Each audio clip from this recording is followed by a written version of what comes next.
You need to know that the Nakba never ended. Today, May 15th, marks the 77th anniversary of the Nakba. For 77 years, Palestinians have been burdened by the memory of the mass ethnic cleansing of 80% of their people and the colonization of 78% of their homeland in 1948. Nakba means catastrophe in Arabic and refers to this ethnic cleansing of Palestine, which was carried out by Zionist militias to make room for the creation of Israel. Here's a brief rundown of the events that led up to the Nakba. From the years 1915 to 1917, the British Empire promised three different groups of people control over Palestine. First off, in the McMahon Correspondence, they promised Arab nationalists independence in Palestine if they fought alongside the British against the Ottoman Empire. Then, after the war, the British Empire made a secret agreement with the French called the Sykes-Picot Agreement to divide up the Ottoman Empire between the two.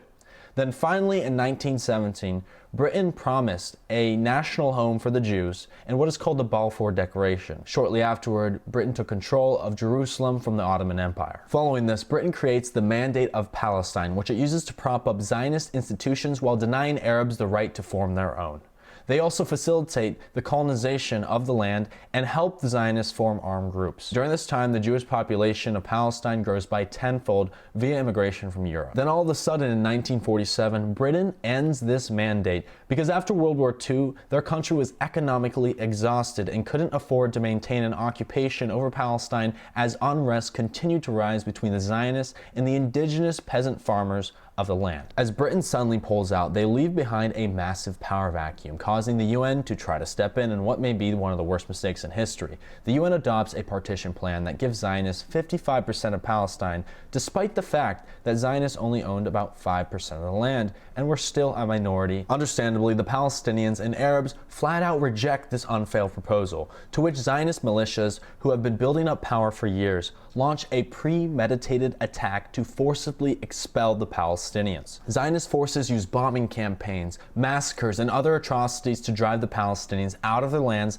out of their villages, killing thousands in the process in a deliberate campaign named Plan Dalit. In total, Zionists expelled 80% of the Palestinian population from their lands and shortly thereafter declared the State of Israel in that cleansed land on May 14th, 1948. Zionists spend the time thereafter working to erase Palestinian history, culture, and identity. Some of the things they did were planting non-native forests over the destroyed Palestinian villages that they did not want to settle, demolishing Palestinian archives, and renaming everything in historic Palestine in a process called de-Arabization. In 1967, Israel occupies the remaining 22% of historic Palestine, East Jerusalem, the West Bank, and Gaza. And today, there are millions of Palestinians who remain refugees. They are denied their right of return while the State of Israel welcomes in all Jewish Zionists to come settle. And there are over 5 million Palestinians who live under Israeli occupation right now. This is the second year in a row I have had to make a Nakba Day video while the Palestinians are facing a genocide. This is not only a day of mourning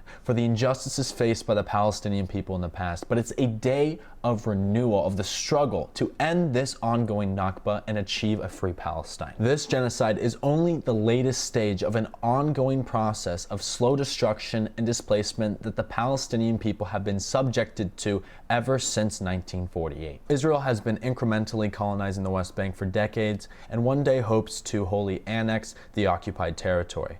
Right now, they approved a plan to invade Gaza once again, called Gideon's Chariots, to permanently occupy it and force out the Palestinians once again, of which 70% of Gazans are children of Nakba survivors. The Nakba never ended because the Nakba is ongoing. And it may feel hopeless, but the Palestinian resistance is the strongest it's ever been. The People's Movement for a Free Palestine is the most popular it's ever been. And the cracks are beginning to show within the apartheid systems of Israel. But this latest stage of genocide and expansion is not a sign of Israel's strength. It's a sign of their weakness. Crumbling societies turn to military expansion in times of distress in a last-ditch effort to secure control and maintain the cohesion of their societies. But it's too late. The world knows exactly what Israel is now, and their days are numbered. I want to end this video with a challenge to everyone to have a conversation with somebody who hasn't been taught about the Nakba yet. Maybe you just send them this video. But once somebody understands what the Nakba is, they see how Israel has always been the oppressor and why we must have a free Palestine. So thank you, and free Palestine.